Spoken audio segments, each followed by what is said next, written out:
السوال السابع عشر 17واں سوال هل تقولون ان النبي صلی اللہ علیہ وسلم لا يفضل علينا الا كفضل الاخ الاكبر على الاخ الاصغر لا غیر وهل كتب احد منكم هذا المضمون في کتاب؟ 17واں سوال یہ ہے کہ تم بتاؤ کہ نبی پاک صلی اللہ علیہ وسلم کی فضیلت باقی مخلوقات پر اور اپنے اوپر تم کیسے مانتے ہو؟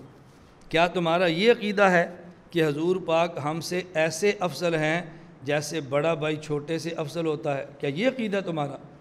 اور کیا تم نے کسی کتاب میں یہ بات لکھی ہے؟ یہ سوال کیا۔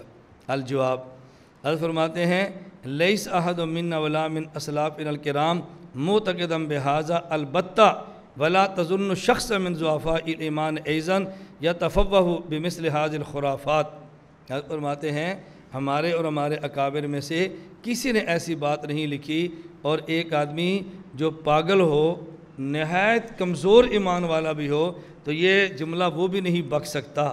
ہم کیسے یہ بات کہہ سکتے ہیں کہ اللہ کے نبی کو ہمارے اوپر اتنی فضیلت حاصل ہے کہ جتنی ایک بڑے بھائی کو چھوٹے بھائی پر ہوتی ہے؟ نہ ہم اس کے قائل ہیں اور نہ ہی ہم نے لکھا ہے۔ ہاں البتہ اگر کسی آدمی کا یہ اعتقاد ہو کہ رسول اکرم صلی اللہ علیہ وسلم کو ہم پر اتنی سی فضیلت ہے جتنی بڑے بھائی کو چھوٹے بھائی پر ہے، اگر اس کا قائل ہو، ہم اس کو مرتد سمجھتے ہیں، کافر سمجھتے ہیں اور دائرہ اسلام سے خارج سمجھتے ہیں۔ نبی کریم صلی اللہ علیہ وسلم کے امت پر اتنے احسانات ہیں کہ جن کو شمار کرنا ہمارے بس میں نہیں۔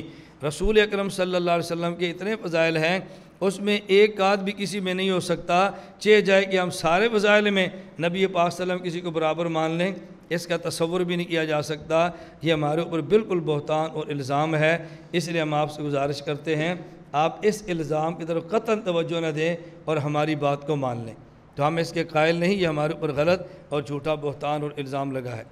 السوال الثامن عشر هل تقولون ان علم النبی صلی اللہ علیہ وسلم مقتصر علی الاحکام الشرعیہ فقط ام اوتی علوما متعلقۃ بالذات والصفات والافعال للباری عز اسمہ والاسرار الخفیہ والحکم الالہیہ وغیر ذلک۔ فرماتے ہیں کہ تمہارا کیا عقیدہ ہے کہ نبی کریم صلی اللہ علیہ وسلم کو صرف شریعت کے احکام کا علم تھا، یا آپ کو احکام شریعت کے علاوہ اللہ کی ذات کے بارے میں بھی علم ہے، اللہ کی صفات کے بارے میں بھی علم ہے، اللہ کے افعال یعنی قدرتوں کا بھی علم ہے، اور آپ صلی اللہ علیہ وسلم کو شریعت کے مخفی اللہ کے نبی کو حکمتوں کا بھی علم ہے جس تک عام بندے کی رسائی نہیں ہوتی، اور اسی طرح جو الہی حکمتیں ہیں اللہ کے نبی ان کو بھی جانتے ہیں۔ تمہارا کیا اعتقاد ہے؟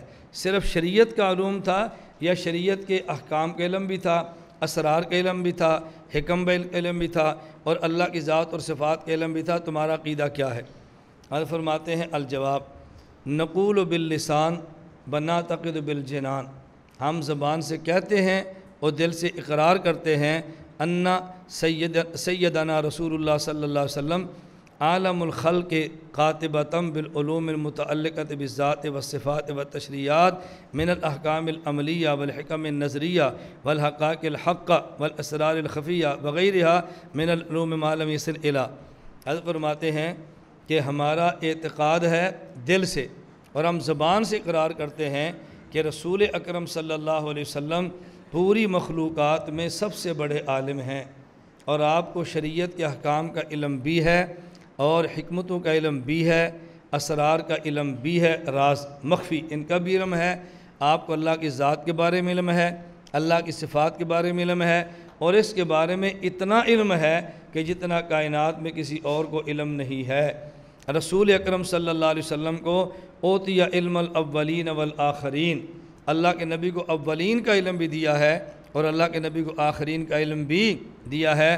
اولین آخرین پر بھی بات ہم انشاءاللہ تحذیر الناس میں کریں گے۔ اس کا مطلب کیا ہے کہ رسول اللہ صلی اللہ علیہ وسلم کو اولین آخرین علم ملا ہے، اس کا مطلب کیا ہے؟ اس پر بات وہاں پر ہوگی، چونکہ مولانا قاسم نوتوی رحمۃ اللہ علیہ نے نبی پاک صلی اللہ علیہ وسلم کو اولین آخرین کا علم دیا گیا، اس کو بنیاد بنائے حضور کی نبوت بھی ذات کے لیے، اور یہ بنیاد کیسے بنتی ہے یہ وہاں جا کر بات کریں گے۔ فی الحال یہ ذہن میں رکھ لیں اللہ کے نبی کے پاس علم الاولین بھی ہے اور حضور کے پاس علم الآخرین بھی ہے، پہلوں کا علم بھی ہے، بعد والوں کا بھی ہے۔ اس لیے ہم اللہ کے نبی صلی اللہ علیہ وسلم کو عالم الخلق کہتے ہیں کہ آپ سے زیادہ اللہ کی ذات، اللہ کی صفات، اللہ کے اسماء اور دیگر کے بارے میں اللہ کسی کے پاس حضور سے زیادہ علم نہیں ہے۔ وَلَٰكِن لَّا يَلْزَمُ مِن ذَلِكَ، فرماتے اس کا معنی یہ نہیں ہے کہ رسول اکرم صلی اللہ علیہ وسلم کو کائنات کی ہر کلی، کائنات کی ہر جزئی کا علم بھی ہو، یہ اس کا معنی ہرگز نہیں ہے کہ جس وقت دنیا میں جو بھی حادثہ ہو، جس وقت دنیا میں جو بھی معاملہ ہو، جس وقت دنیا میں جو چھوٹے سے چھوٹا معاملہ پیش آئے، اس کا علم اللہ کے نبی کے پاس ہو، ہم اس کے ہرگز قائل نہیں ہیں۔ اور اس سے نبی پاک صلی اللہ علیہ وسلم کا یہ لازم نہیں آتا کہ آپ کے پاس مخلوق سے علم تھوڑا ہے۔ فرماتے اس کی ایک مثال سمجھ لو، حضرت سلیمان علیہ السلام اللہ کے نبی ہیں، اور ہدہد یہ ایک پرندہ ہے۔ حضرت سلیمان علیہ السلام جانوروں اور پرندوں کی بھی حاضری لیا کرتے تھے۔ وَتَفَقَّدَ الطَّيْرَ فَقَالَ يَا مَالِيَ لَا أَرَى الْهُدْهُدْ، حضرت سلیمان فرمانے لگے ایک دن ہدہد کو موجود نہیں پایا تو فرمایا ہدہد کہاں پر ہے، اس کو بلا کر لاؤ۔ لَأُعَذِّبَنَّهُ عَذَابًا شَدِيدًا أَوْ لَيَأْتِيَنِّي، یا تو معقول بہانہ بنا کر لائے گا، عذر پیش کرے گا، ورنہ میں آج کو بہت سخت سزا دوں گا۔ ہدہد آ گیا۔ سلیمان علیہ السلام نے پوچھا کہ تم کہاں گئے تھے، آج ادھر نہیں تھے؟ اس نے کیا کہا تھا، میں آج آپ کو ایسی خبر دوں گا، انی احطت بما لم تحط به وجئتک من سبأ بنبأ یقین۔ سلیمان آج میں ایسی خبر لایا ہوں جس کا آپ کو بھی پتہ نہیں ہے۔ اب اس کا معنی یہ تو نہیں تھا کہ ہدہد سلیمان علیہ السلام سے افضل ہو گیا۔ کسی ایک چیز کا علم نہ ہونا اس بات کی دلیل نہیں ہے کہ اس بندے کے پاس علم زیادہ ہے جس کو چھوٹی سی چیز کا پتہ چل گیا ہے۔ تو اگر کسی ایک جزئی ایک حادثے کا اللہ کے نبی کے علم میں نہ ہو، اس کا معنی ہرگز یہ نہیں ہے کہ رسول اکرم صلی اللہ علیہ وسلم کا علم مخلوق سے کم ہے یا کسی آدمی کا علم زیادہ ہو گیا ہے۔ اب حضرت سلیمان علیہ السلام اللہ کے نبی ہیں، اور یہ ضابطہ ذہن نشین فرما لیں کہ نبی جس قوم کا نبی ہو، اس قوم میں نبی سے بڑا عالم بھی کوئی نہیں ہوتا، اور اس قوم میں نبی سے زیادہ حسین بھی کوئی نہیں ہوتا۔ نبی جس قوم کا نبی ہو، اس قوم میں نبی سے زیادہ عالم بھی کوئی نہیں ہوتا، بڑا عالم بھی کوئی نہیں ہوتا، اور اس قوم میں نبی سے زیادہ کوئی حسین بھی نہیں ہوتا۔ تو حضرت سلیمان علیہ السلام نبی ہیں، تو ہدہد کا علم اللہ کے نبی حضرت سلیمان سے زیادہ نہیں ہو سکتا، باوجود اس کے کہ سلیمان کے پاس علم زیادہ ہے، لیکن ایک واقعہ ایسا ہے کہ جس کا ہدہد کو پتہ ہے لیکن سلیمان علیہ السلام کو پتہ نہیں، تو اسے یہ ثابت نہیں ہو سکتا کہ ہدہد کا علم اللہ کے حضرت سلیمان سے زیادہ ہے۔ حضرت فرماتے ہیں ہمارا عقیدہ ہے رسول اللہ صلی اللہ علیہ وسلم عالم الخلق ہیں، لیکن اس کا معنی یہ نہیں ہے ہر کلی، ہر جزئی، ہر واقع، ہر نیک اور بد کا علم اللہ کے نبی کے پاس ہے۔ اور اگر کسی ایک واقعہ کے علم حضور کے پاس نہ ہو صلی اللہ علیہ وسلم اور کسی اور کے پاس ہو جائے، اس سے یہ ثابت ہرگز نہیں ہوگا کہ وہ اعلیٰ ہے اور اللہ کے نبی اس سے اعلیٰ نہیں، یا اس کے پاس علم زیادہ ہے اور حضور کے پاس علم اس سے کم ہے۔ حضرت سلیمان علیہ السلام کے اور ہدہد کے واقعہ سے مجھے یاد آیا، حضرت اکاڑوی رحمۃ اللہ علیہ کا واقعہ سنایا کرتے تھے۔ حضرت فرماتے تھے کہ سلیمان علیہ السلام کے دور میں دو پرندوں کے درمیان مناظرہ ہوا۔ دو پرندوں کے درمیان مناظرہ دیکھے اور مناظرے کا عنوان دیکھے۔ مناظرہ ہوا، حضرت سلیمان علیہ السلام نے ایک پرندے کو بلایا کہ اس کو بلا کر لاؤ۔ تو کسی نے کہا جی میں بلانے کے لیے گیا ہوں، تو اس نے کہا جی یا مناظرہ شروع ہے اور میں ثالث ہوں، اور اللہ کا حکم ہے کہ حکم کو اللہ کے حکم کے مطابق فیصلہ کرنا چاہیے، پہلے میں اللہ کے حکم پر عمل کر لوں اور فیصلہ کر لوں، پھر میں نبی کی بات سنتا ہوں آگے۔ یہ تو حضرت مزاح کے لیے سمجھانے کے لیے بات فرماتے تھے نا۔ تو اس پرندے نے کہا میں آ رہا ہوں فیصلہ کر کے۔ وہ پرندہ آیا تو سلیمان علیہ السلام نے پوچھا کہ میں نے پیغام بھیجا تھا، تم آئے کیوں نہیں؟ اس نے کہا جی دو پرندوں کے درمیان ہماری قوم میں مناظرہ تھا اور مجھے ان نے ثالث بنایا تھا، اس لیے میں رک گیا اور فیصلہ کر کے ابھی پہنچا۔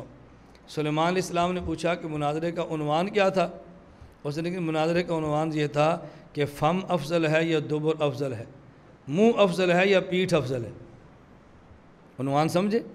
منہ افضل ہے یا پیٹھ افضل ہے۔ سلیمان علیہ السلام فرمان لگے یہ بھی کوئی عنوان ہے کہ منہ افضل ہے کہ پیٹھ افضل ہے؟ اس نے کہا جی آپ مناظرہ سنتے تو آپ کو اندازہ ہوتا ہے یہ عنوان کیسا ہے۔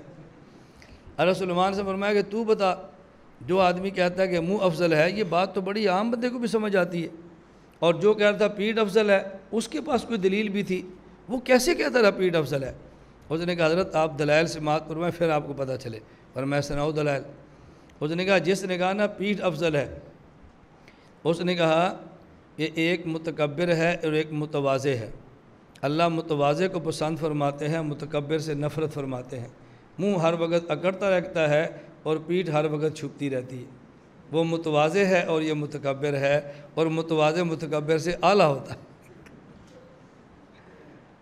متواضع متکبر سے اعلیٰ ہوتا ہے۔ اس بیچاری کو جہاں رکھ دو بیٹھ جاتی ہے، جب اٹھا لو تو اٹھ جاتی ہے، بات ہی نہیں کرتی، اور یہ ہر وقت اپنی منواتا رہتا ہے، اس لیے متواضع متکبر سے افضل ہوتا ہے۔ حضرت سلیمان علیہ السلام فرمایا مناظر تو یہ بھی ٹاپ کا ہے، دلیل تو اس نے بھی دی ہے۔ اور وہ کیا کہتا تھا؟ اس نے کہا جی وہ کہتا تھا کہ منہ سے اللہ کا پاک نام نکلتا ہے اور پیٹھ سے گندی نجاست نکلتی ہے، اور جہاں سے اللہ کا نام نکلے اس جگہ سے اعلیٰ ہے جہاں سے نجاست نکلے۔ سلیمان علیہ السلام فرمایا یہ تو دلیل زبردست ہے اور بڑی زبردست بات کی ہے۔ اس نے کہا جی آپ اس کا جواب سن لیں تو پھر آپ بتانا زبردست بات ہے کہ نہیں۔ تو سلیمان علیہ السلام فرمایا کہ اس کا جواب بھی دیا ہے؟ فرمایا جی ہے، دیا اس نے جواب۔ اس دوسرے مناظر نے کہا نجاست منہ سے بھی نکلتی ہے، نجاست پیٹھ سے بھی نکلتی ہے۔ پیٹھ سے نجاست نکلتی ہے پخانے والی، اور منہ سے نجاست نکلتی ہے کفر اور شرک والی۔ نجاست دونوں سے نکلتی ہے، فرق اتنا ہے کہ جو پیٹھ سے نجاست نکلے ایک لوٹا پانی بہاؤ تو صاف ہو جاتی ہے، اور جو منہ سے نجاست نکلتی ہے پورا سمندر بہا دو پھر بھی پاک نہیں ہوتا۔ تو کون سی دلیل دیتا ہے کہ نجاست ایسے نکلتی ہے؟ حضرت سلیمان فرمانے لگے جواب تو زبردست ہے اس کا۔ اس نے اس کو کیسے توڑا؟ اس نے کہا جی توڑنا تو اس کے بس میں نہیں تھا، بس میں نے فیصلہ کر دیا۔ اس دلیل کو توڑنا اس کے بس میں نہیں تھا، یہ بات غلط ہے۔ اب دیکھو تھوڑی سی نجاست جو پیٹھ سے نکلے نا وہ خشک ہو جائے تو تھوڑی سی جلا دو تو ختم ہو جاتی ہے، اور جو نجاست کفر اور شرک کے منہ سے نکلتی ہے جہنم کی ابدی آگ بھی اس کو پاک نہیں کر سکتی۔ اس نے کہا بات تو بڑی وزنی ہے، تو نے فیصلہ کیا کیا؟ اس نے کہا جی میں نے فیصلہ ہی کیا، ایک ہوتا ہے با ادب اور ایک ہوتا ہے بے ادب۔ ایک ہوتا ہے با ادب اور ایک ہوتا ہے بے ادب۔ با ادب کا منہ اعلیٰ ہے اور بے ادب کی پیٹھ اعلیٰ ہے۔ با ادب کا کیوں؟ اس کے منہ سے نجاست تو نہیں نکلتی نا، اور بے ادب کے منہ سے بھی نجاست نکلتی ہے، اس لیے اس نے کہا جی میں نے فیصلہ یہ کیا کہ با ادب کا منہ اعلیٰ ہے اور بے ادب کی پیٹھ اعلیٰ ہے۔ حضرت فرمایا کرتے تھے حیاتی کا منہ اعلیٰ ہے، مماتی کی پیٹھ اعلیٰ ہے۔ مقلد کا منہ افضل ہے، غیر مقلد کی پیٹھ افضل ہے۔ یہ میں نہیں کہہ رہا، کون کہتے تھے؟ ہم کل سفر میں تھے، مولانا بابر میرے ساتھ تھے، میں نے کہا بھائی تم تبلیغی بھائی ہو، حضرت کا میں تمہیں ایک بیان سناتا ہوں گاڑی میں۔ کیوں؟ میرے اوپر الزام ہے کہ اس کا لہجہ بہت سخت ہے۔ میں نے کہا اکاڑوی کا لہجہ سننا کتنا سخت ہے۔ اب حضرت اکاڑوی بار بار کہتے رافضی اور نیم رافضی، رافضی اور نیم رافضی، یعنی شیعہ کو رافضی کہتے، ان کو نیم رافضی کہتے، رافضی اور نیم رافضی یہ کہتا ہے۔ میں نے کتنا سخت لفظ استعمال ہو رہا ہے۔ فرق کیا تھا؟ لہجہ دھیما تھا، بس پہ سوار کرتے تھے، بریف کی بجائے تھیلا پیس ہوتا تھا، اچھی جوتی کی بجائے وہ چپل پہنی ہوتی تھی، اور آپ نے کہا جی نہیں حضرت تو ماشاءاللہ بہت اچھی بات فرماتے ہیں، دیکھو کتنے سادے ہیں، کتنے شریف ہیں، کتنے بزرگ ہیں، کتنے نیک ہیں، پوری زندگی دین پر لگا دی ہے اور کوئی بھی چیز کمائی نہیں ہے، اور یہ دیکھو دین کا کام کرتا ہے، گاڑیاں بھی آ گئی ہیں، بیویاں بھی آ گئی ہیں، مرکز بھی بن گیا ہے، اس نے مال جمع کر لیا ہے، یہ کون سا دین کا کام ہے؟ اب میں اگر اس پر بات کرنی شروع کروں تو بات کتنی وسیع ہے اور ہر بندہ کتنے ذوق سے سمجھ سکتا ہے۔ جب حضرت بنوری رحمہ اللہ نے جامعہ بنوری ٹون شروع کیا تھا تو ایسے نہیں تھا جیسے اب ہے، ایسے ہی تھا، اور اب باہر ہیں۔ دارالعلوم کراچی جب بنا تو ایسے نہیں تھا جیسے اب ہے۔ رائے جب شروع ہوا تو ایسے نہیں تھا جیسے اب ہے۔ جب رائے شروع ہوا تھا نا تو رائے میں کھانے کے لیے سامان نہیں ہوتا تھا، جو جماعتیں آتی تھیں نا ان سے مقیمین کھانا کھاتے تھے، اور آج 10,000 بندے کا یومیہ لنگر پکتا ہے اور بغیر پیسے کے کھانا ملتا ہے۔ اب اگر میں کہہ دوں کہ اصل تو دین کا کام وہ تھا کہ جب یہاں کھانا بھی نہیں ہوتا تھا، اب کون سا دین کا کام ہے؟ دیکھو 10,000 آدمی کا لنگر پک رہا ہے، یہ کھانا کہاں سے آ رہا ہے؟ یہ کوئی بات کہنے والی ہے؟ حضرت حاجی صاحب نے کام شروع فرمایا تو پیدل چلا کرتے تھے، اور آج دیکھو بڑی بڑی گاڑیاں ہیں، اور دنیا میں ویزے کس ملک میں لگتے ہیں حضرت کو پتہ بھی نہیں ہوتا، لگا ویزا آ جاتا ہے اور لے کر چلے جاتے ہیں۔ یہ کوئی بات کہنے کی ہے؟ رسول اللہ صلی اللہ علیہ وسلم نے جب مکہ مکرمہ کام کیا تو کیفیت کیا تھی، اور جب مدینہ میں آئے تو حضرت عمر رضی اللہ تعالیٰ بیٹھ کے روتے تھے۔ کہا جی کیوں روتے ہیں؟ فرمایا مجھے ڈر لگتا ہے کہ ہماری محنت کا صلہ اللہ نے دنیا میں تو نہیں دے دیا۔ اب یہ بات کو کرنے کی ہے، مجھے تعجب ہوتا ہے ان باتوں پہ کہ اپنے اکابر کی ساری باتیں آپ دیکھ لیں مانتے جائیں گے، اور ہماری بات ہے تو آپ اعتراض کر لیں گے۔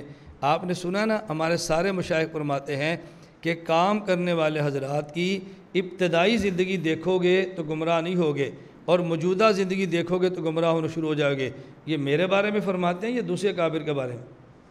بولو بھائی، دوسروں کے بارے میں فرماتے ہیں نا، ان کی ابتدائی مشقت دیکھو۔ اور اب مجھے تعجب ہوتا ہے، سمجھ آ گئی بات؟ اب وہ سمجھ آ گئی نا کہ ہمارے تعجبات، مجھے تعجب ہوتا ہے میری ابتدائی زندگی کوئی نہیں دیکھتا، اور ابھی ایک گاڑی آ گئی تو سب کہتے ہیں گاڑی کہاں سے آئی؟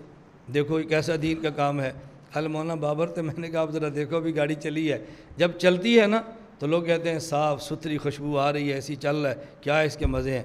میں نے کہا جب 4 گھنٹے سفر کرتی ہے نا تو فرنٹ سیٹ والا بھی سونا شروع ہو جاتا ہے۔ ہم کہتے ہیں ذرا اٹھو مولانا صاحب، ابھی تو 4 گھنٹے ہوئے ہیں، ابھی تو اس نے چلنا ہے۔ جب گاڑی سفر پہ نکلتی ہے نا تو یقین کریں خدا گواہ ہے میرے ساتھ جو بیٹھا ہو وہ پھر کہتا ہے استاد جی اللہ آپ کو اس سے بڑی گاڑی دے، اللہ اس سے بڑی گاڑی دے۔ آپ اس میں بیٹھ کے لمبا سفر کریں تو آپ کو احساس ہونا۔ آج جمعرات میں آپ کو سبق پڑھا کے نکلا ہوں تو میں نے 11:15 یہاں سفر شروع کیا اور 4.5 گھنٹے سفر کر کے ایک جگہ پر پہنچا۔ 1 گھنٹہ سبق، وہاں سے 3.5 گھنٹے سفر کر کے آگے پہنچے۔ رات 8 بجے سبق، وہاں سے پھر 9 آگے چلے تو 10 بجے 10:30 سبق شروع ہوا اور 11:30 بجے ختم ہوا۔ یہ ہمارا 1 دن کا سفر ہے، 1 دن کا۔ اور جو مجھے وہاں سے فیسیں ملتی نہیں ہیں اور میں اگر گن کر دکھا دوں تو آپ کو یار یہ بھی کوئی فیس ہے۔ اب عجیب بات یہ ہے اگر پیسے نہ مانگیں تو لوگ کہتے ہیں یہ ایجنسیوں کا، اس کے بعد پیسے ہے، اس کو ضرورت ہی نہیں ہے۔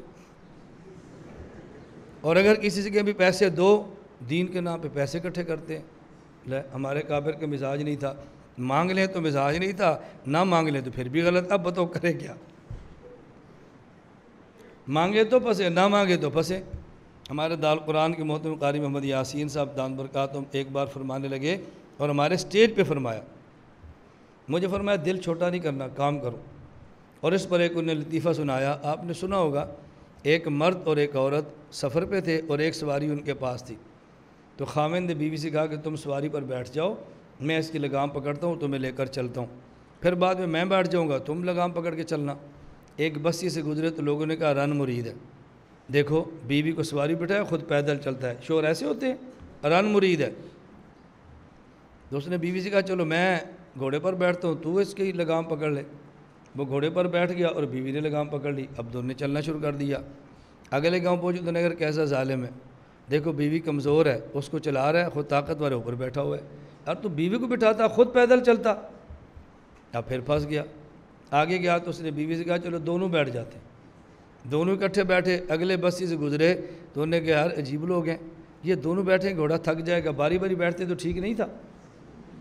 اب اس نے بیوی سے کہا اب کیا کریں؟ انہوں نے کہا چلو دونوں اتر جاتے ہیں، پیدل چلتے ہیں۔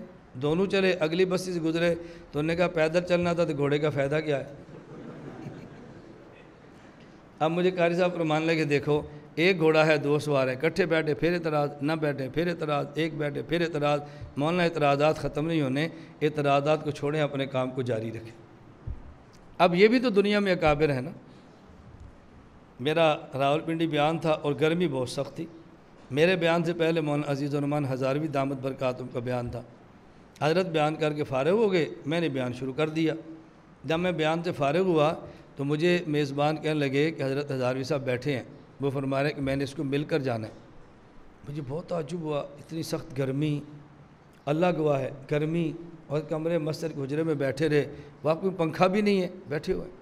میں ملنے کے لیے گیا تو حضرت مجھے فرمانے لگے کہ میں ابھی عمرے کے لیے گیا تھا اور جدہ بعض لوگ مجھے ملے اور اعتراض کیا کہ مولانا صاحب پیسے بہت جمع کرتے ہیں اور کھاتے ہیں، مسلک کے نام پہ پیسے لوٹ رہا ہے، تو میں نے سوچا کچھ پیسے ہم بھی لٹا دیں، میں اس لیے بیٹھا ہوں۔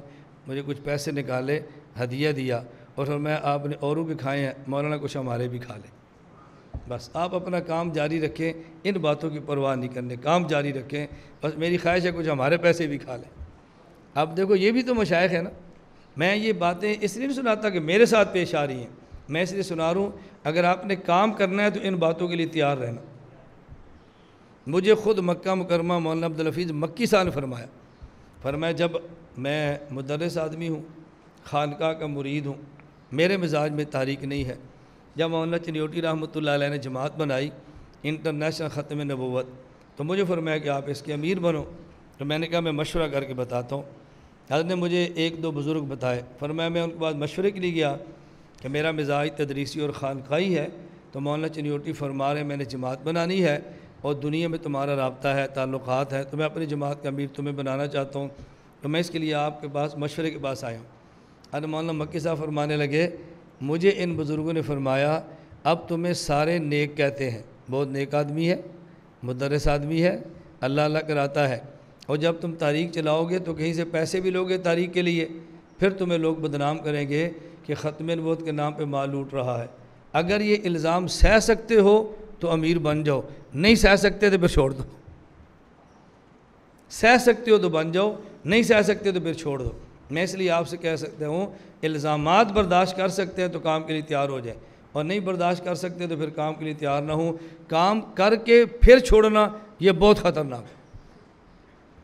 میں اکثر کہتا ہوں کہ ہمارے افراد و تفرید ہے، جب لوگ الزامات لگائیں گے نا کام کرنے والے پر، اب کام کرنے والے پہ دو قسم کے ہوتے ہیں، آپ اس کا مشاہدہ فرمائیں گے، میں سچ کہتا ہوں یا غلط کہتا ہوں، بعض بندے وہ ہوں گے کہ جب ان پر الزام لگے گا تو وہ الزام برداشت نہیں کریں گے، تو الزام لگانے والوں پر الزام شروع کر دیں گے، یا اگر الزام نہ لگائیں گے تو جواب دینا شروع کریں گے، اور جواب بھی ایسا اتنا سخت لہجہ جو باطل کے خلاف ہوگا وہ الزام لگانے والوں کے خلاف ہوگا، اور بعض کوئی کام نہیں چھوڑیں گے لیکن جواب دینا شروع کریں گے، اور بعض لوگ ایسے ان پر الزام لگے گا وہ جواب تو نہیں دیں گے، وہ دل چھوٹا کریں گے، کام چھوڑ کر بیٹھ جائیں گے، نہیں یار اپنے کام نہیں کرنے دیتے استاد جی کیا کریں، اپنے نہیں چلنے دیتے کیا کریں۔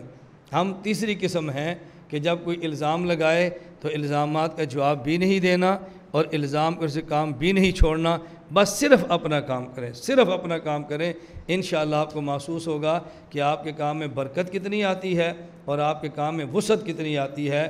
اللہ آپ سے وسعت اور برکت کے ساتھ خوب خوب کام لے لے۔ میں وہ بات سنا رہا تھا، جواب سمجھ میں آ گیا؟ ہم رسول اللہ صلی اللہ علیہ وسلم کو پوری کائنات سے زیادہ علم والا مانتے ہیں، لیکن اگر کوئی ایک واقعہ جزیہ آپ کے علم میں نہ ہو اس کا معنی یہ نہیں ہے کہ آپ کا علم کم ہے اور جس کو واقعہ جزیہ مل گیا اس کے پاس علم زیادہ ہے۔ السوال التاسع عشر، 19واں سوال، اترون ان ابلیس اللعین عالم من سید الکائنات علیہ السلام و اوسع علم منہ مطلقا وحل کتبتم ذالک فی تصنیف، حضرت فرماتے ہیں فی تصنیف، یہ بتاؤ تمہارا کیا یہ عقیدہ ہے کہ ابلیس لعین کا علم الیاذ باللہ رسول اللہ صلی اللہ علیہ وسلم سے زیادہ ہے، اور کیا یہ تمہارا عقیدہ ہے کہ ابلیس کے علم میں وسعت اللہ کے نبی سے زیادہ ہے، اور جو یہ عقیدہ رکھے ابلیس کا علم حضور پاک صلی اللہ علیہ وسلم سے زیادہ ہے اس کے ہاں تمہارا فیصلہ کیا ہے اور اس کے بارے میں تمہارا نظریہ کیا ہے؟ الجواب، قد سبق منا تحریر هذه المسئلہ ان النبی صلی اللہ علیہ وسلم عالم الخلق علی الاطلاق بالعلوم، حضرت فرما رہے ہیں ہمارا عقیدہ اور ہمارا نظریہ یہ ہے کہ نبی کریم صلی اللہ علیہ وسلم کے پاس کائنات میں سب سے زیادہ علم ہے، اور جس کا یہ عقیدہ ہو کہ کسی شخص کا علم اللہ کے نبی صلی اللہ علیہ وسلم سے زیادہ ہے، ہمارے ہاں وہ کافر ہے اور دائرہ اسلام سے خارج ہے۔ ہمارا عقیدہ یہی ہے جو ہم نے آپ کو بیان کر دی ہے۔ اور یہ کیسے ممکن ہے کہ ہمارے بزرگوں میں سے کوئی بزرگ اپنی کتاب میں یہ مسئلہ لکھ دے کہ نبی پاک صلی اللہ علیہ وسلم سے زیادہ کسی کا علم ہے، اور حتیٰ کہ ہم یہ لکھ دیں کہ ابلیس کا علم اللہ کے نبی سے زیادہ ہے، ہم اس کا تصور بھی نہیں کر سکتے کہ کسی نے آپ کو انتہائی غلط بات بتائی ہے۔ اگلی بات حضرت نے فرمائی جو سمجھنے کی ہے، فرمایا ہاں یہ ضرور ہے کہ دنیا میں کوئی گندی سے گندی، گھٹیا سے گھٹیا چیز ایسی ہو کہ جس کی طرف اللہ کے نبی التفات نہ فرمائیں، آپ کی شان کے لائق نہیں ہے، اور وہ ابلیس کی حیثیت کے مطابق ہے ابلیس اس پہ توجہ کرے اور ابلیس اس کی معلومات حاصل کرے اور اس کی معلومات اللہ کے نبی کے پاس نہ ہوں، تو اس کا معنی یہ نہیں ہے کہ ابلیس اکمل، عالم اور افضل ہے، اور اللہ کے نبی کے پاس چونکہ اس بات کا علم نہیں ہے لہذا اللہ کے نبی کا مقام کم ہو گیا ہے۔ فرمایا اس کی مثال بالکل ایسی سمجھو کہ جیسے ایک متبحر، مدقق اور بہت جید عالم ہے اور ایک چھوٹا سا بچہ ہے۔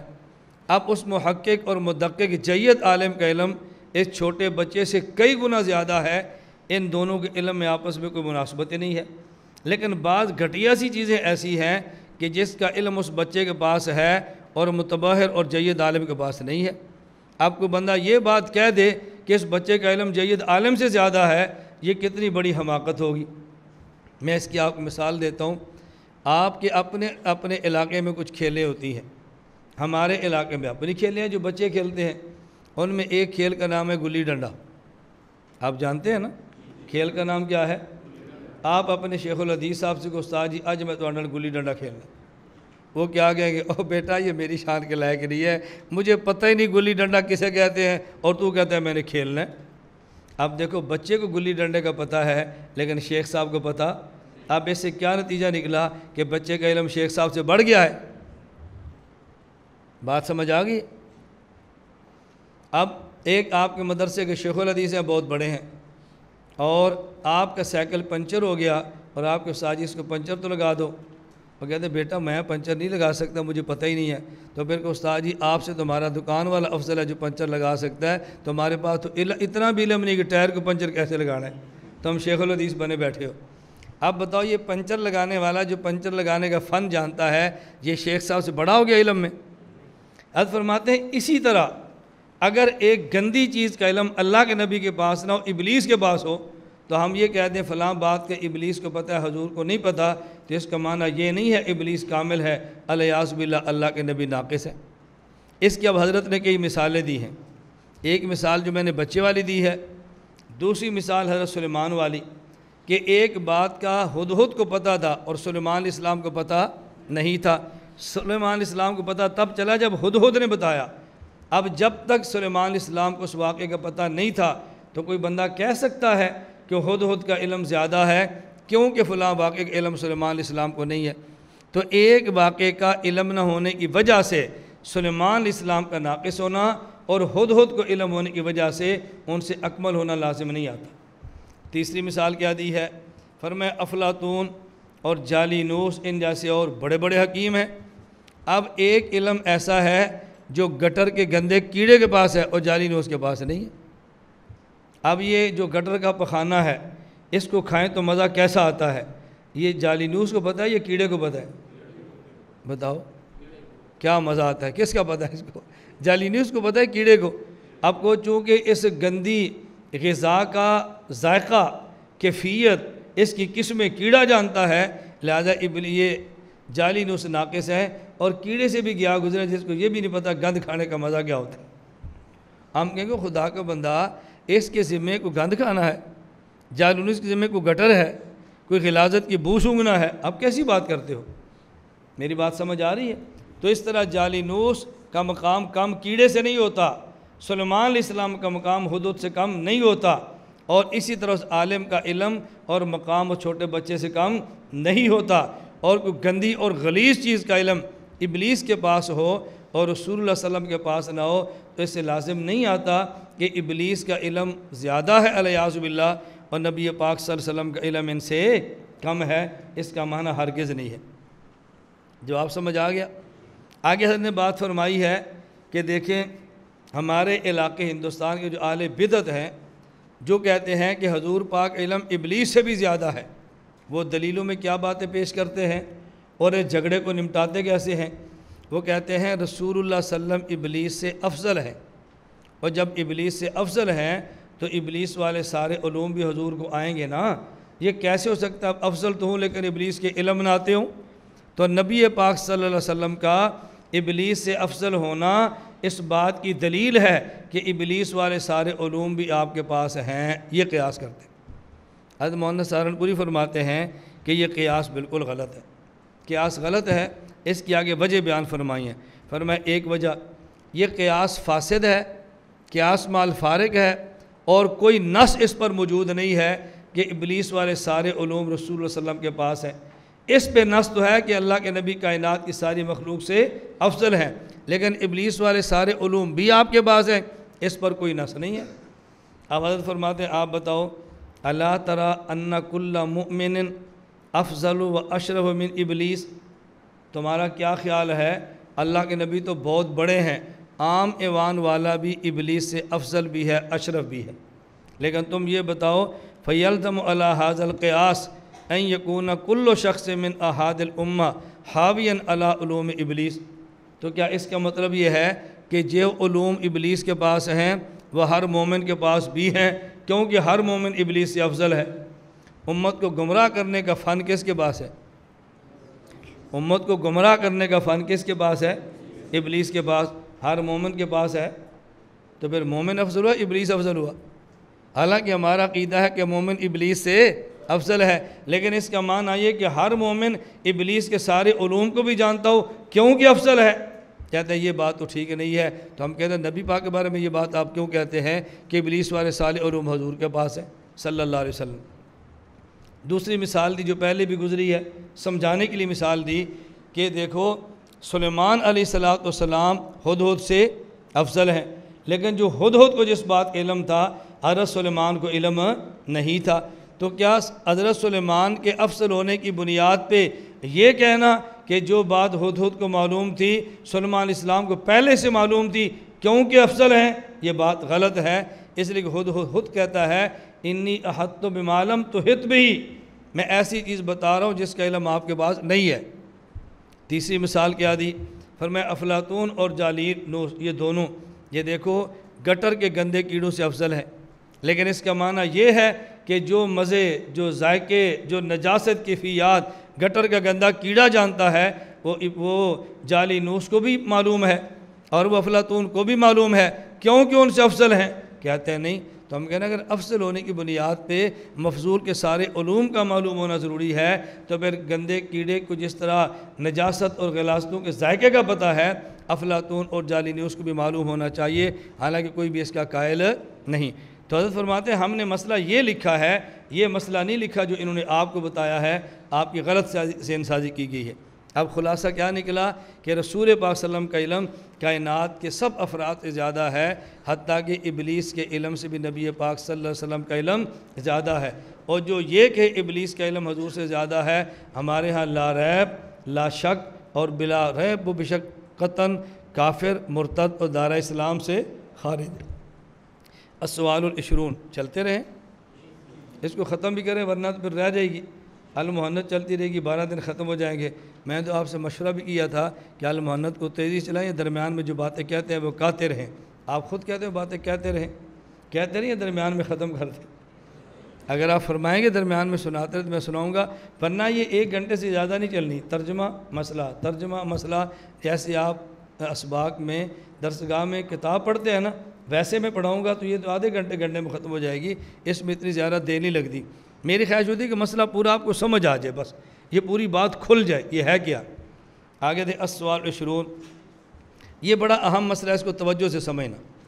اتعتقدون ان علم النبی صلی اللہ علیہ وسلم یساوی علم زید و بکر و بہائم ام تتبرؤون عن امثال ذلک بل کتب شیخ اشرف علی تھانوی فی رسالت حفظ الایمان، فرماتے ہیں تمہارا کیا عقیدہ ہے کہ رسول اللہ صلی اللہ علیہ وسلم کے علم کے برابر زید کا علم ہے، حضور کے علم کے برابر جانوروں کا علم ہے، یا تمہارا عقیدہ یہ نہیں ہے؟ اور جو مولانا اشرف علی تھانوی نے اپنی کتاب حفظ الایمان میں رکھا ہے، کیا یہ بات انہوں نے اس میں لکھی ہے کہ رسول اللہ صلی اللہ علیہ وسلم کا علم زید، بکر، عمر حتیٰ کہ جانور کے برابر ہے؟ کیا یہ بات لکھی ہے اور کہ تمہارا یہی عقیدہ ہے یا تم اس عقیدے سے بری ہو؟ الجواب اقول وہذا اعظم من افتراءات المبتدعین واکاذیبہم قد حرفوا معنی الکلام وظہروا بحقدہم خلق مراد الشیخ مدذل فقاتلہم اللہ انا یوفکون۔ جواب سمجھیں، یہ بات اچھی طرح سمجھنا۔ حضرت سہارنپوری رحمۃ اللہ علیہ فرماتے ہیں حکیم الامت مولانا اشرف علی تھانوی رحمۃ اللہ علیہ سے 3 سوالات کیے گئے تھے اور آپ نے 3 سوالات کے جواب دیے۔ آپ سے ایک سوال یہ کیا گیا کہ یہ فرمائیں قبروں کو سجدہ تعظیمی کرنا جائز ہے؟ دوسرا سوال کیا گیا کہ کیا قبروں کا طواف کرنا جائز ہے، اور تیسرا سوال یہ کیا گیا کہ رسول اللہ صلی اللہ علیہ وسلم پر عالم الغیب کا لفظ استعمال کرنا جائز ہے۔ یہ 3 سوال کیے، اور نبی کریم صلی اللہ علیہ وسلم نے حضرت حکیم الامت مولانا اشرف علی تھانوی رحمۃ اللہ علیہ نے ان 3 سوالات کا جواب جس رسالے میں دیا، اس رسالے کا نام ہے حفظ الایمان۔ اب پہلے 2 مسائل پر ہم بات نہیں کرتے، تیسرے پر بات کرتے ہیں جو اعتراض ہے۔ حکیم الامت تھانوی سے پوچھا گیا کیا رسول اللہ صلی اللہ علیہ وسلم کو عالم الغیب کہنا جائز ہے؟ حکیم الامت تھانوی نے فرمایا لا یجوز ھذا الاطلاق وان کان بتاویل، نبی پاک صلی اللہ علیہ وسلم پر عالم الغیب کا لفظ استعمال کرنا جائز نہیں، اگرچہ اس لفظ کو حضور کے لیے استعمال کرنے والا کوئی تعویل ہی کیوں نہ کرتا ہو، تعویل کے ساتھ بھی کرنا جائز نہیں۔ ایک وجہ بیان فرمائی، وجہ یہ ہے کہ نبی پاک صلی اللہ علیہ وسلم کو عالم الغیب کہنے سے شرک کا شبہ پیدا ہوتا ہے۔ قرآن کریم میں عالم الغیب فلا یظہر علی غیبہ، عالم الغیب کا لفظ قرآن کریم میں اللہ کے لیے استعمال ہوا ہے۔ جب یہی لفظ اللہ کے نبی کے لیے استعمال ہوگا تو یہ شبہ پڑے گا کہ یہ شخص اللہ کے نبی کو اللہ کی صفت علم غیب میں شریک مانتا ہے، اس لیے عالم الغیب کہنا جائز نہیں۔ اس پر حضرت نے 2 مثالیں پیش فرمائی ہیں۔ ایک مثال یہ دی کہ یہودی اللہ کے نبی کو رائے نہ فرماتے اور وہ معنی اور لیتے، مسلمان بھی رائے نہ کہتے اور معنی اور لیتے، وہ رائے نہ کہتے اور راعینا تھوڑا سا زبان کو ٹیڑھا کر دیتے تو اس کا معنی ہوتا تھا راعی ہمارے چرواہے، وہ مراد یہ لیتے، اور مسلمان اس کا معنی لیتے ہماری طرف توجہ فرمائیں۔ لیکن لفظ ایسا تھا مسلمان استعمال کرتے اور یہودی خوش ہوتے کہ ہم نے جال میں پھنسا لیا ہے، جو بات حضور کو ہم کہتے ہیں مسلمان بھی کہنا شروع ہو گیا۔ قرآن کریم نے فرمایا لا تقولوا رائنا وقولوا انظرنا، اب رائنا تم نے نہیں کہنا کیونکہ اس میں شبہ پیدا ہو گیا ہے۔ فرمایا عالم الغیب حضور کو نہیں کہنا کہ اس میں شرک کا وہم اور شبہ ہو جاتا ہے، نہیں کہنا چاہیے۔ اور دوسری مثال دی حدیث پاک سے، حدیث پاک میں ہے، یہ صحیح مسلم میں غالباً روایت موجود ہے۔ حضرت ابو ہریرہ رضی اللہ تعالیٰ عنہ فرماتے ہیں رسول اللہ صلی اللہ علیہ وسلم فرمایا لا یقل احدکم اسق ربک واطعم ربک ووزع ربک۔ اب دیکھو ایک غلام ہے اور ایک آقا ہے، تو آقا کے لیے لفظ رب اگرچہ لغت میں استعمال ہوتا ہے، لیکن تم یہ نہ کہنا غلام کو اپنے رب کو پانی پلا، اس میں شبہ ہوگا کہ رب العالمین کے بارے میں تو نہیں کہہ رہا۔ اپنے غلام کو یہ نہ کہنا اطعم ربک، اپنے رب کو کھانا کھلا، شبہ ہوگا کہ رب العالمین کے بارے میں تو نہیں کہہ رہا۔ اپنے غلام کو یہ نہ کہنا وضع ربک، اپنے رب کو وضو کرا، شبہ پڑے گا رب العالمین کے بارے میں تو نہیں کہہ رہا۔ فرمایا یہ نہ کہنا بلکہ کیا کرو وَلْيَقُلْ أَحَدُكُمْ سیدی و مولایا، سیدی اور مولایا کہا کرو، یہ ربی نہ کہنا، لا یقل احدکم ربی، ربی نہ کہنا بلکہ کیا کہنا سیدی و مولا، یہ کہہ دینا اطعم سیدک وضع سیدک، اپنے آقا کو وضو کراؤ، کھانا کھلاؤ، پانی پلاؤ۔ اسی طرح آپ نے فرمایا وَلَا يَقُلْ أَحَدُكُمْ عَبْدِي، اپنے غلام کو عبدی نہ کہنا۔ حضور کیا کہے؟ فرمایا تم کیا کہا کرو فتایا و غلامی، عبدی کہو گے تو شبہ ہوگا کہ یہ اپنا بندہ تو نہیں کہہ رہا، حالانکہ غلام کو عبد کہتے ہیں، بلکہ لغت میں تم عبدی نہ کہنا، غلام ہی کہنا تاکہ شبہ نہ پڑے۔ اب دیکھو حکیم الامت تھانوی نے ایک دلیل قرآن سے دی ہے اور ایک دلیل حدیث سے دی ہے، ایسا لفظ استعمال اللہ کے نبی نہ کریں کہ جیسے شرک کا شبہ ہو جائے اور وہم کے اندر مبتلا ہو جائے۔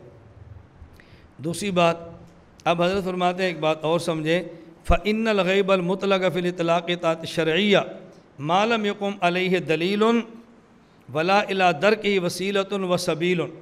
اب فرماتے ہیں کہ غیب کسے کہتے ہیں؟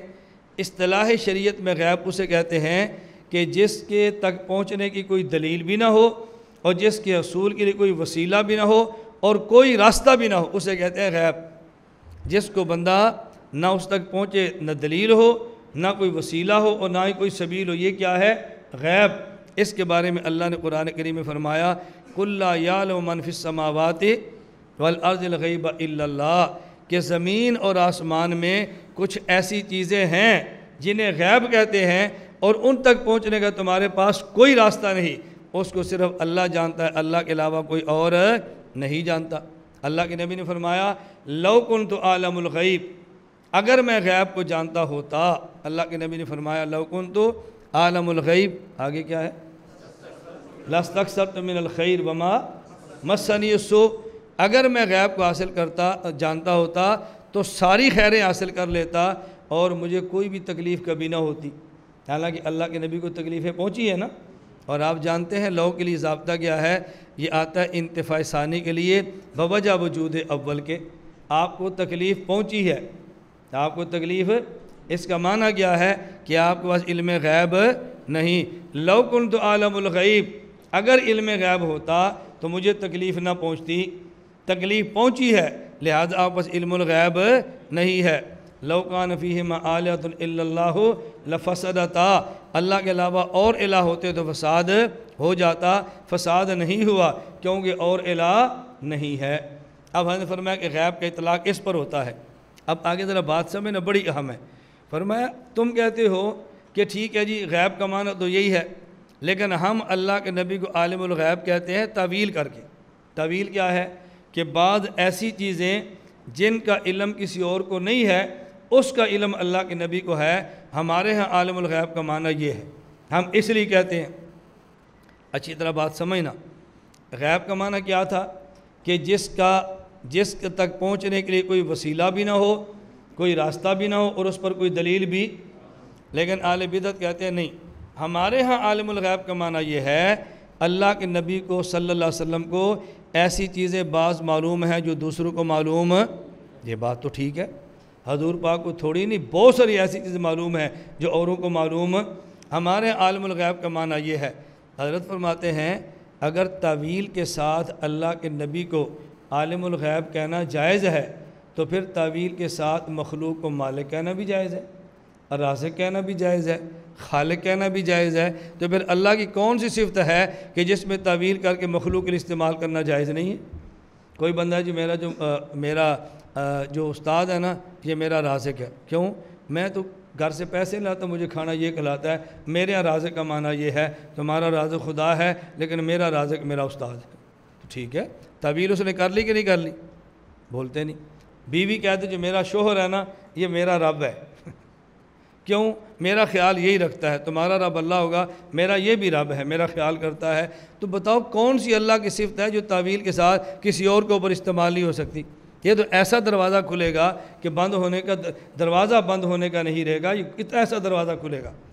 اب اس سے اگلی بات بڑی پیاری بات فرمایا اگر تعویل کر کے عالم الغیب مخلوق کو کہہ سکتے ہیں تو پھر تعویل اگر کریں گے تو کوئی بندہ کہے گا اللہ کو عالم الغیب کہنا جائز ہی نہیں ہے، اللہ کو عالم الغیب کہنا، کیوں؟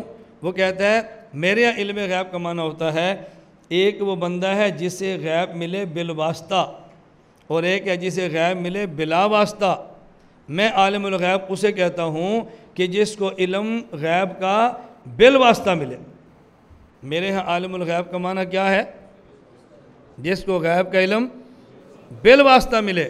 اللہ کو بالواسطہ ملا یہ بلا واسطہ کہتا ہے، اس لیے اللہ کو عالم الغیب میں نہیں کہتا، میرے یہاں کہنا جائز ہی نہیں ہے۔ کیا جواب دو گے؟ ایک بندہ کہتا ہے میرے یہاں عالم الغیب کا معنی یہ ہے میں عالم الغیب اسے کہتا ہوں جس کو علم غیب ملے بالعرض، اسے نہیں کہتا جسے ملے بالذات، تو چونکہ اللہ کا بالذات علم غیب ہے اور بندے کا بالعرض ہے اس لیے اللہ کو عالم الغیب کہنا جائز ہی نہیں ہے۔ اگر تعویل کے ساتھ حضور کو عالم الغیب کہنا جائز ہے تو پھر تعویل کے ساتھ اللہ کو عالم الغیب کہنا ناجائز بھی تو ہو سکتا ہے نا، اس لیے تعویلوں کے دروازے بند کرو، بس سیدھی سی بات کہہ دو عالم الغیب اللہ کے لفظ استعمال کر سکتے ہیں، اللہ کے نبی کے لیے استعمال نہیں کر سکتے۔ تھانوی کا علم دیکھا؟ تھانوی کا علم دیکھ رہے ہو؟ یہ تھے ہمارے اکابر۔ آگے حضرت نے پھر اگلی بات فرما دی، فرمایا چلو تمہاری بات مان لیتے جیسے تمہیں ذوق ہے اور اصرار ہے کہ ہماری بات مانو، اور ہم حضور کو علم الغیب عالم الغیب کہتے ہیں، کیوں؟ اس معنی سے کہ حضور کو پاس بعض وہ چیزیں کا علم ہے جن کا دوسرے کے پاس نہیں ہے۔ اب حضرت کہتے ہیں ہمارا سوال یہ ہے کہ آپ جو اللہ کے نبی کو عالم الغیب کہتے ہو کیا مطلب کہ اللہ کے نبی کے پاس غیب کی تمام چیزوں کا علم ہے، یا تمام کا تو نہیں کچھ کا ہے؟ اگر آپ کہتے ہیں رسول اللہ علیہ وسلم کو غیب کی تمام چیزوں کا علم ہے، اس پہ دلیل پیش کرو، اور اس پہ تم دلیل پیش نہیں کر سکتے۔ ہم اس پہ دلائل دے لیں گے کہ اللہ کے نبی کے پاک کو تمام مغیبات کا علم نہیں ہے، ہم دلائل دے سکتے ہیں۔ رسول اکرم صلی اللہ علیہ وسلم سے کتنے سوال کیے، اصحاب کہف کون ہے، سکندر ذوالقرنین کون ہے، آپ بتائیں روح کیا ہے، تو آپ نے کیا فرمایا تھا؟ جی کل آنا، کل پھر آگے فرمایا کل آنا، کل پھر آگے فرمایا کل آنا۔ 17 دن گزر گئے، مدینہ مکہ مکرمہ میں تماشا لوگوں نے لگانا شروع کر دیا، دیکھو اس کے خدا نے اس کو چھوڑ دیا، آپ اس کے خدا اس کو بتاتا بھی نہیں ہے۔ تو قرآن کی آیت کیا اتری تھی؟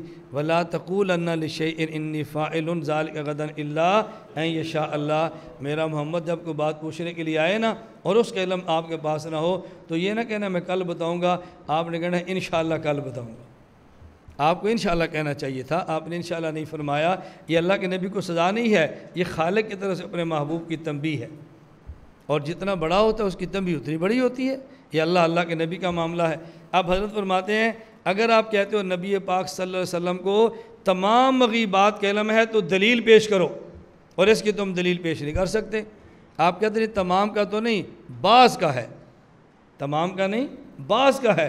اب فرماتے ہیں بعض چیزوں کا اللہ کے نبی کو علم ہونا یہ اللہ کے نبی کا کمال تو نہیں ہے، یہ اللہ کے نبی کا، توجہ رکھنا، یہ اللہ کے نبی کا کمال نہیں ہے۔ میں ایک جملہ کہنے لگا ہوں، کمال نبوت وہ ہوتا ہے جو نبی میں ہو، غیر نبی میں نہ ہو۔ کمال نبوت وہ ہوتا ہے جو نبی میں ہو اور غیر نبی میں۔ یہ بات تحذیر الناس میں آئے گی، وہاں اس پہ بات کریں گے اور آپ کا دل مچلے گا اس بات کو سن کر۔ کمال نبوت وہ ہوتا ہے جو نبی میں اور غیر نبی میں نہ ہو۔ آپ کہتے ہیں حضور عالم الغیب ہیں اور یہ نبی کا کمال ہے کہ آپ بعض باتیں ایسی جانتے ہیں جو دوسرے نہیں جانتے۔ اب فرماتے ہیں یہ کون سا کمال ہے؟ بعض باتیں زید بھی جانتا ہے جو دوسرا نہیں جانتا، بعض باتیں ایک بچہ بھی جانتا ہے جو دوسرا نہیں جانتا، بعض باتوں کا پاگل کو پتہ ہوتا ہے دوسروں کو نہیں ہوتا، بعض باتوں کے جانور کو پتہ ہوتا ہے کسی اور کو پتہ نہیں ہوتا۔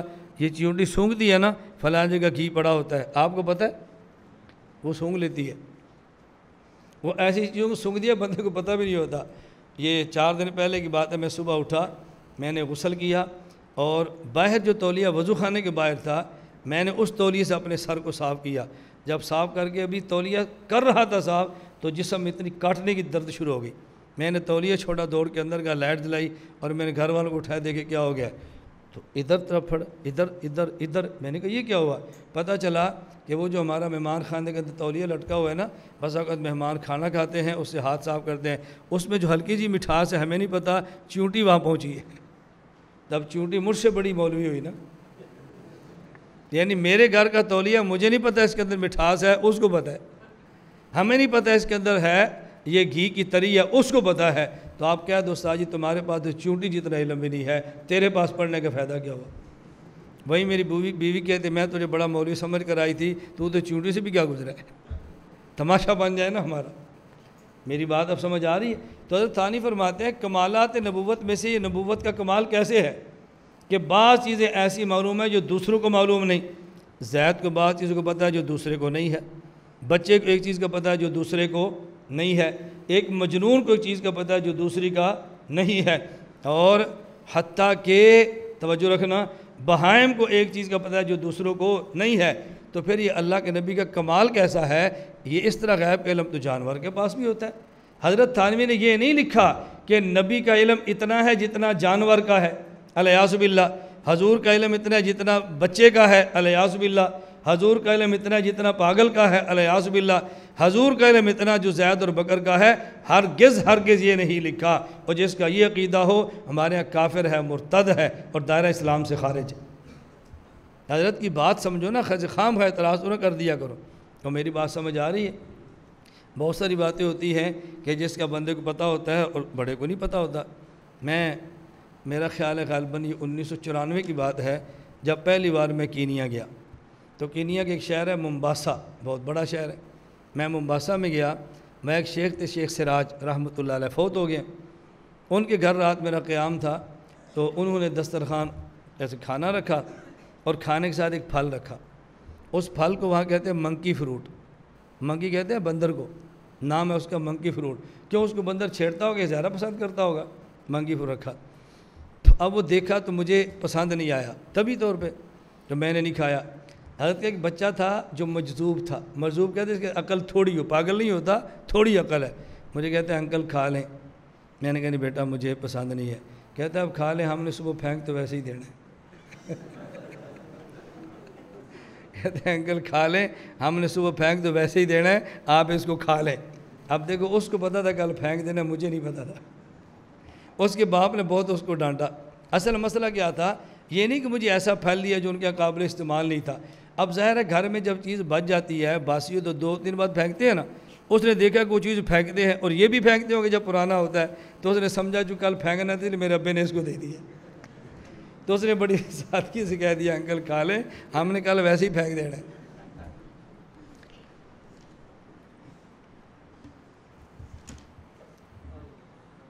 میرا خیال ایک اور پڑھ لیں، ایک اور پڑھ لیں چلیں تاک ہو جائے۔ السوال الواحد والعشرون، 21واں سوال، اتقولون ان ذکر ولادتہ صلی اللہ علیہ وسلم مستقبح شرعا من البدعات السیئۃ المحرمہ ام غیر ذالک؟ یہ بڑا اہم سوال ہے۔ ایک سوال یہ کیا کہ نبی پاک صلی اللہ علیہ وسلم کی ولادت کا ذکر کرنا کیا تمہارے ہاں حرام ہے، کیا تمہارے ہاں بدعت ہے، یہ تمہارے ہاں جائز نہیں ہے، یا تم اس کو جائز سمجھتے ہو؟ رسول اکرم صلی اللہ علیہ وسلم کی ولادت کے ذکر کے بارے میں تمہارا ذہن کیا ہے؟ حضرت فرماتے ہیں حاشا ان یقول احد من المسلمین فضلا ان نقول، حاشا وکلا، عام بندہ بھی یہ کہہ نہیں سکتا کہ حضور صلی اللہ علیہ وسلم کی ولادت کا ذکر کرنا جائز نہیں، چاہے جائے کہ ہم کہیں کہ نبی کی ولادت کا ذکر کرنا جائز نہیں۔ آپ کیسی بات کرتے ہو؟ ہمارے ہاں ذکر و غبار نالہ، رسول اللہ علیہ وسلم کا مبارک نالین، آپ کا مبارک جوتا، اس پر جو غبار لگا ہے اس کا ذکر کرنا، بول حمارہ، اور نبی پاک صلی اللہ علیہ وسلم کے مبارک سواری کا جو بول ہے اس کا ذکر کرنا۔ آپ کیسی بات کرتے ہیں؟ ہم اس کو بدعت نہیں سمجھتے، ہم اس کو گناہ نہیں سمجھتے۔ آپ کیا سمجھتے ہیں؟ ہم حضور کی ولادت کے ذکر کو گناہ سمجھ لیں گے؟ فالاحوال التی لہا ادنا تعلق برسول اللہ صلی اللہ علیہ وسلم، ہر وہ چیز جس کا معمولی سا تعلق پیغمبر کی ذات کے ساتھ ہو، ذکرها من احب المندوبات وآل المستحبات عندنا، ہمارے اس کا ذکر کرنا مستحب ترین عبادت ہے۔ سواء کان ذکر ولادت شریفہ، خواہ اللہ کے نبی کی ولادت کا ذکر ہو اور خواہ ذکر بولہ و برازہ و قیامہ و قعودہ و نومہ و نبھتہ۔ کیسی بات کرتے ہو؟ اللہ کے نبی کا بول، بزار، کھانا پینا، اٹھنا سونا، ان تمام کا ذکر کرنا ہم عبادت سمجھتے ہیں۔ تو جو نبی پاک صلی اللہ علیہ وسلم کے بول کا ذکر عبادت سمجھتا ہو، وہ نبی کی ولادت کا ذکر کرنا عبادت کیوں نہیں سمجھتا؟ آگے فرمایا کہ حضرت محدث احمد علی سہارنپوری رحمۃ اللہ علیہ، یہ صحیح بخاری پر حاشیہ جو ہمارے پاس ہے نا، حضرت سہارنپوری کا، محدث سہارنپوری کا، حضرت فرمانے لگے کہ حضرت شیخ اسحاق دہلوی رحمۃ اللہ علیہ کے شاگرد ہیں، ان سے پوچھا گیا نبی پاک صلی اللہ علیہ وسلم کا جس مجلس میں ذکر ولادت کیا جائے اس مجلس میلاد کا آپ کا حکم کیا ہے؟ جائز ہے یا جائز نہیں ہے؟ وَبِأَيِّ طریقٍ یجوز وَبِأَيِّ طریقٍ لا یجوز، کس طریقے سے جائز اور کس طریقے سے ناجائز ہے؟ حضرت نے جواز کے لیے 8 شرطیں بیان فرمائی ہیں۔ کتنی شرطیں؟ حضرت فرماتے ہیں کہ ہمارے ہاں رسول اکرم صلی اللہ علیہ وسلم کی ولادت مبارک کا ذکر کرنا جائز ہے، تو اس کی 8 شرطیں ہیں، آپ دیکھیں کتاب میں۔ نمبر 1، بروایات صحیحۃ فی اوقات خالیۃ عن وظائف العبادات، 8 بھی نہیں بلکہ 10 بنتی ہیں، 10 شرائط بیان فرمائی۔ نمبر 1، بروایات صحیحۃ، نبی پاک صلی اللہ علیہ وسلم کا ذکر کریں اور ایسی روایات بیان کریں جو صحیح ہوں، ایسی روایات بیان نہ کریں جو موضوع اور من گھڑت ہوں۔ نمبر 2، فی اوقات خالیۃ عن وظائف العبادات الواجبات، ایسے وقت میں بیان کریں جو فرض یا واجب نماز کا وقت نہ ہو، ادھر ظہر کی جماعت کھڑی ہو جائے آپ ادھر میلاد شروع کر دیں، ادھر فجر کی نماز شروع ہو جائے آپ میلاد ایسا نہ کریں۔ نمبر 3، وَبِكَيْفِيَّاتٍ لَمْ تَكُنْ مُخَالِفَةً عَنْ طَرِيقَةِ الصَّحَابَةِ وَأَهْلِ الْقُرُونِ الثَّلَاثَةِ، المشہود لہا بالخیر۔ نمبر 3 فرمایا ایسی کیفیات کے ساتھ کریں کہ جو کیفیات صحابہ کرام اور قرون ثلاثہ کے طریق کے خلاف نہ ہوں، یعنی آپ میلاد بھی ذکر کریں اور ساتھ بھنگڑا بھی ڈالنا شروع کر دیں، میلاد بھی ذکر کریں اور ساتھ ناچنا بھی شروع کر دیں۔ حضور کی ولادت ایک بندہ بیان کرے اور دوسرا سنے، اس میں حرج نہیں، لیکن ایسی کیفیات نہ ہوں۔ نمبر 4 وبالاعتقادات التی، یا میری کتاب میں تو لفظ ختم ہوا ہے، شاید آپ کیا ہوگا کہ نہیں، اور ایسے اعتقاد کے ساتھ بیان نہ کریں جو شرک کا شبہ ہو۔ اور نمبر آگے ایک اور والبدع، اور اس کے اندر بدعت کا شبہ نہ ہو۔ اعتقادات کیا ہیں؟ مثلا اعتقاد یہ ہے کہ حضور اکرم صلی اللہ علیہ وسلم یہاں پر موجود ہیں، اس اعتقاد سے میلاد منائیں گے تو یہ شرکیہ اعتقاد ہے۔ والبدع، اور ایسا اعتقاد نہ ہو کہ جو شرک نہ ہو لیکن آپ کے اعتقادات بدعات کا ہو، کہ نبی کریم صلی اللہ علیہ وسلم کا ہم جو ذکر کر رہے ہیں جو دوسرے نہیں کرتے تو گناہ کر رہے ہیں، اور ہم جو کرتے ہیں تو ثواب کر رہے ہیں۔ اعتقاد شرک کا بھی نہ ہو اور اعتقاد بدعت کا بھی نہ ہو۔ آگے دیکھیں وبالآداب التی لم تکن مخالفتاً عن سیرت الصحابہ التی مصداق قول علیہ السلام ما انا علیہ واصحابی، اور ایسے آداب کے ساتھ نہ کریں کہ جو آداب صحابہ کرام کے طریقے کے مخالف ہوں۔ صحابہ کرام نبی کریم صلی اللہ علیہ وسلم کا ذکر مبارک فرماتے، اللہ کے نبی کا تذکرہ کرتے، اللہ کے نبی کے اخلاق کو بیان کرتے، حضور پاک کی سیرت اور صورت کو بیان کرتے، تو آپ کے آداب وہی ہوں جیسے صحابہ کرام بیان فرماتے تھے۔ اپنی طرف سے کمی اور اضافے نہ کریں، اپنی طرف سے کمی اور اضافے نہ کریں۔ وفی مجالس خالیۃ عن المنکرات شرعیہ، اور ایسی مجالس میں ہو کہ جس مجالس میں کوئی گناہ نہ ہوتا ہو، وہ مجالس گناہ سے خالی ہو، ایسی مجالس میں کریں۔ آگے کیا فرماتے ہیں؟ یہ موجبن، اس کو چھوڑ دیں، ذرا آگے چلیں۔ بشرط ان یکون مقرونا بصدق النیت والاخلاص، یہ شرط ہے کہ ذکر ولادت کرنے والا اچھی نیت سے کرے اور اخلاص کے ساتھ کرے، نہ تو شہرت مقصود ہو نہ ہی مال جمع کرنا مقصود ہو۔ باعتقاد کونہ داخلا فی جملۃ الاذکار الحسنۃ المندوبہ، اور یہ اعتقاد ہو کہ جیسے اور چیزیں مستحب ہیں، اللہ کے نبی کی ولادت کا ذکر کرنا بھی مستحب ہے۔ غیر مقیدۃ بوقت من الاوقات، اور خاص وقت معین نہ کریں کہ 12 ہی کو کریں گے، 13 کو نہیں کریں گے، 11 کو کریں گے، 10 کو نہیں کریں گے، یہ خاص وقت متعین نہ کریں۔ اب 2 جملے پیچھے آ جائیں۔ موجب للخیر والبرکہ، تو پھر اللہ کے نبی کی ولادت کا ذکر کرنا خیر اور برکت کا ذریعہ ہے، ہم اس کو مستحب ہم اس کو ناجائز نہیں سمجھتے۔ اور ہم ناجائز کسے سمجھتے ہیں؟ ذرا آگے دیکھیں، فرمایا فی المجالس المولودیۃ التی فی الہند من ذکر روایات، ہم ناجائز اسے سمجھتے ہیں ہندوستان، اس وقت تو پاکستان ہندوستان الگ نہیں تھا نا، پورے پاک و ہند کو ہندوستان کہتے ہیں، بنگلہ دیش سمیت۔ انہوں نے کہا ہم اس کو گناہ سمجھتے ہیں، اس کو بدعت سمجھتے ہیں۔ نمبر 1 ایسی روایات ذکر کرتے ہیں جو موضوع ہوتی ہیں، من گھڑت روایات ہمارے یہاں بیان کی جاتی ہیں۔ نمبر 2 واختلاط الرجال والنساء، ہمارے ہندوستان میں جو مولود پڑھا جاتا ہے اس میں عورتیں اور مرد مخلوط مجتمع ہوتا ہے، یہ کبیرہ گناہ ہے، عورتیں اور مرد اکٹھے ہو کے پڑھیں۔ آگے والاسراف فی ایقاع شموع والتزیینات، اور اس طرح زائد مال خرچ کرنا، اسراف اور بے جا، صرف زینت کے لیے، مزین کرنے کے لیے، وہاں بلب لگائیں، لائٹیں لگائیں، پتیاں لگائیں، رنگ پھینکے، اسراف اس کے اندر ہمارے یہاں کیا جاتا ہے۔ باعتقاد کونہ واجباً بالطعن والسب والتکفیر علی ما لم یحضر معهم فی مجلسہم، فرمایا اور جو ان کی مجلس میں شریک نہ ہو اس پر طعنے بھی ہوتے ہیں، اس کو گالیاں بھی دیتے ہیں، اس پر کفر کے فتوے بھی دیتے ہیں۔ ہم جس میلاد کا مخالفت کرتے ہیں وہ یہ ہے، روایات موضوع بیان کی جاتی ہیں، اسراف وہاں پہ ہوتا ہے، عورت مرد اکٹھے ہوتے ہیں، مجالس میں منکرات ہوتے ہیں، وقت کا تعین ہوتا ہے، اور شریک نہ ہونے والے کو کافر اور گناہگار سمجھا جاتا ہے، ہم اس کی مخالفت کرتے ہیں۔ اگر یہ چیز نہ ہو، آگے دیکھو خلاصہ، فلو خلا من المنکرات حاشا ان نقول ان ذکر الولادت الشریفہ منکر و بدعۃ وکیف یظن بمسلم هذا القول الشنیع فهذا القول علینا ایضا من افتراءات الملاحدۃ الدجالین الکذابین۔ فرمایا ہمارے اوپر یہ دجال اور کذاب لوگوں کا افطرا ہے، اگر ان منکرات سے خالی ہو تو اللہ کے نبی کا ذکر کرنا یہ مستحب ہے، ہم اس کو بدعت نہیں کہتے۔ خلاصہ اب سمجھ گئے؟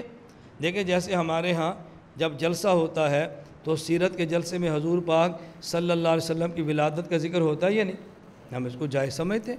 اللہ کے نبی کا لباس کا ذکر کریں، آپ کی ازواج کا ذکر کریں، آپ کی اولاد کا ذکر کریں، آپ کے شہر کا ذکر کریں، آپ کے قیام و قعود کا ذکر کریں، آپ کی عبادات عادات کا ذکر کریں، آپ کے اخلاق کا ذکر کریں، حتیٰ کہ آپ کے بول و براز کا ذکر کریں، یہ ہمارے ہاں عبادات ہے، بس منکرات اور خرافات شامل نہیں ہونی چاہیے۔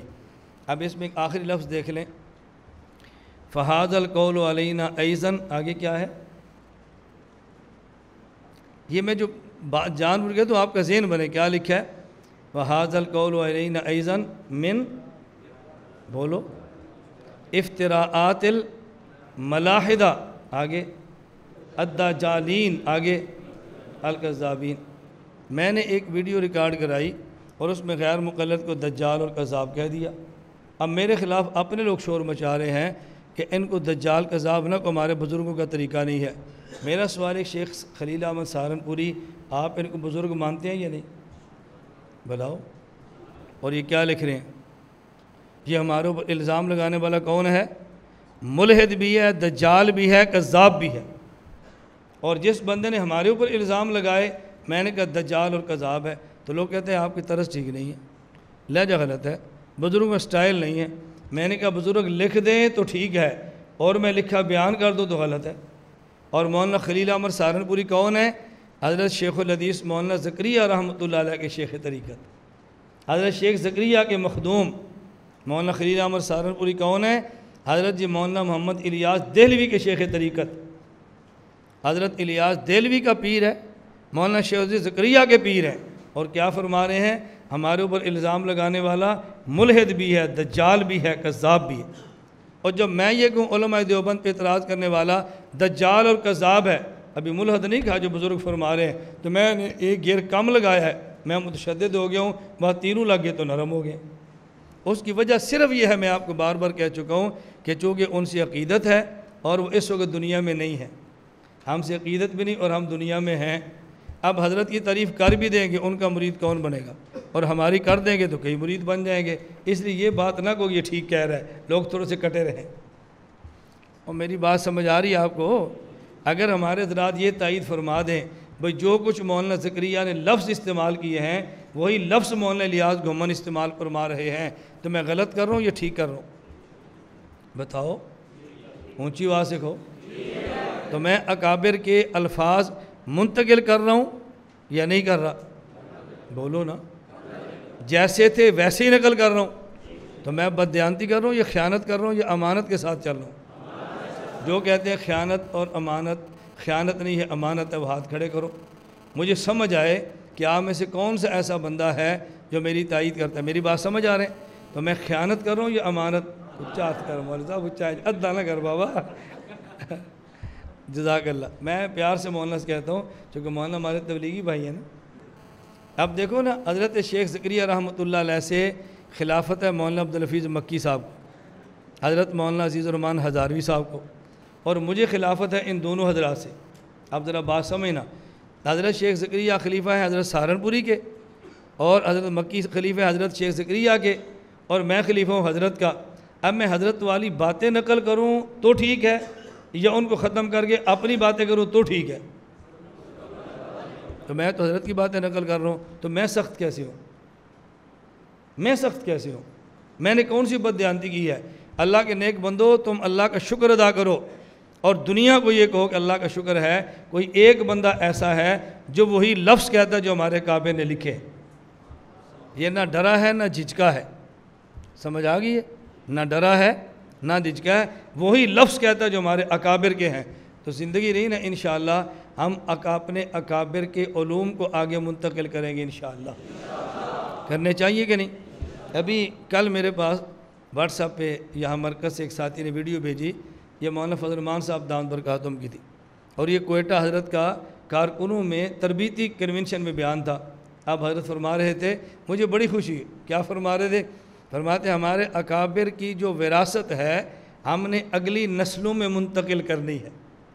میں کہتا ہوں بالکل ٹھیک ہے، اپنے اکابر کی سیاست اگلی نسل میں منتقل کرے مولانا فضل الرحمان، اپنے اکابر کی دعوت و تبلیغ اگلی نسلوں میں منتقل کریں حضرت حاجی عبدالوہاب، اپنے اکابر کا ذوق فتویٰ اگلی نسلوں میں نقل کریں حضرت مفتی تقی عثمانی صاحب، اکابر کا طرز تعلیم اگلی نسلوں میں نقل کرے تبلیغی جماعت۔